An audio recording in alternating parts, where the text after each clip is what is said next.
राष्ट्रीय नेता,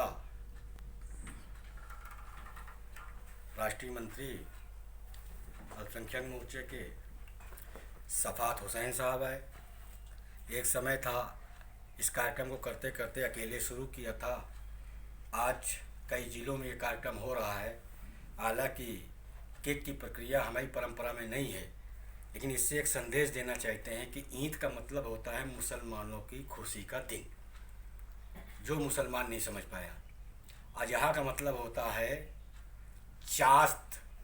चास्त यानी कि सुबह 7, साढ़े 7 से 11 बजे तक की नमाज पढ़ने का वक्त, तो ईद उल अजहा कहा जाता है। अब ईद उल अजहा को ना करके यहाँ पे कुछ कट्टरपंथी मौलानाओं ने और जो समाज में बैमनस्ता और उलवाता फैलाते हैं वो शक्तियाँ इसको सीधे सीधे बकरीद से जोड़ दिया, जबकि बकरीद का कोई कॉन्सेप्ट नहीं है। बकरीद से वो सोचते हैं कि बकरे की कुर्बानी। अब जैसे गाजियाबाद लोनी के विधायक जी का बयान आया कि अगर देना है कुर्बानी तो अपने बेटे को दो, क्योंकि बेटे की दोगे तो बीवी से लड़ाई होगी, बाप से लड़ाई होगी, माता पिता से लड़ाई होगी, इसलिए बेटे की तो दे नहीं सकते आप। इसलिए कुर्बानी देना है तो जो शराब पीते हो शराब की दो, गंदे जहन की दो, कुर्तियों की कुर्बानी दो, पशु हत्या की नहीं। भारत में जब पेड़ काटने की अनुमति नहीं तो हम किस तरीके से अनुमति दे दें कि पशु हत्या करो। आप अल्लाह को तो मानते हो, अल्लाह की नहीं मान रहे। आप हुजूर सल्लल्लाहु अलैहि वसल्लम मोहम्मद मुस्तफ़ा को मानते हो, उनकी हदीस को नहीं मानते। हदीस सीधे सीधे कह रही है कि पेड़ पौधे पशु पक्षी अल्लाह की रहमत है, इन पे तुम रहम करो, तुम पे रहम होगी। तो आप बताइए कहाँ रहम कर रहे हैं? एक तरफ कहते हो बिस्मिल्लाह रहमान रहीम यानी रहम, दूसरी तरफ छुरी चला देते हो।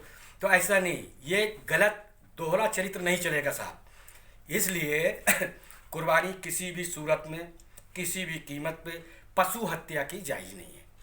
इसलिए हम लोग खुशी मनाते हैं, और खुशी क्या पड़ोसी का कत्ल करके मनाएंगे कि पड़ोस को कत्ल कर दें, या कोई हमने जानवर को पाला उससे मोहब्बत हुई उसका कत्ल कर दें फिर खुशी मनाएं? वो खुशी हो ही नहीं सकती। दूसरी चीज़, जिस समय आप जानवर को काटते हो उसका कत्ल करते हो तो उसकी आवयक करा फरफराहट तड़प वातावरण में भय और चिंता की लहरें उत्पन्न करती, या यूँ कह लें कि प्रकृति अपनी संतानों की पीड़ा से विचलित होती है, जिससे मनुष्य में नकारात्मक प्रभाव पड़ता है। जो प्रदेश में देश में दंगे होने लगते हैं और मानसिक प्रभाव इसका पड़ता है, जिससे कोरोना जैसी महामारी, भूकंप, बाढ़, अतिवृष्टि, अनावृष्टि, बाढ़, भूकंप जैसे ज्वालामुखी के विस्फोट जैसे संकट आते हैं। इसलिए हम मुसलमानों से ये अपील करते हैं कि किसी भी तरीके से अगर ये कुर्बानी देनी है तो अपने गंदे जहन की दें और अपनी कुर्तियों की दें, ना कि पशु हत्या की दें, क्योंकि वो भी अल्लाह की रहमत हैं, वो भी अल्लाह का गुणगान करते हैं, उनकी भी अपनी प्रजातियां हैं, उनका भी अपना समुदाय है, वो भी अल्लाह की जो है दुआएं करते हैं मखलूक के लिए कि अल्लाह से दुआ करते हैं।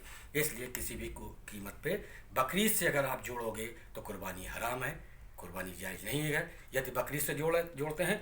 और यदि ईद उल अजहा से चलते हैं तो ईद माने मुसलमानों का खुशी का दिन और अजहा माने चास्त का नमाज का वक्त। आप जो है खुशियाँ मनाइए और जो है चास्त की नमाज पढ़िए।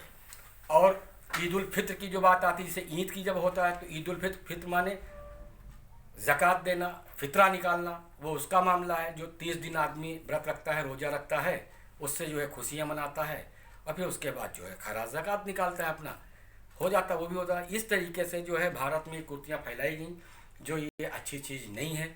मैं भारत के समस्त मुसलमान बंधुओं भाइयों से, अपने भाइयों से कहना चाहते हैं कि इस कॉन्सेप्ट को समझें, इस आइडियोलॉजी को समझें।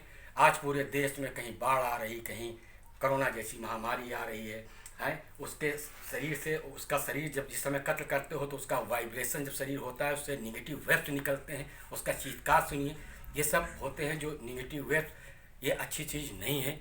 इससे आप लोगों से हाथ जोड़ के विनती है कि कुर्बानी किसी भी कीमत पर जायज़ नहीं, हराम है।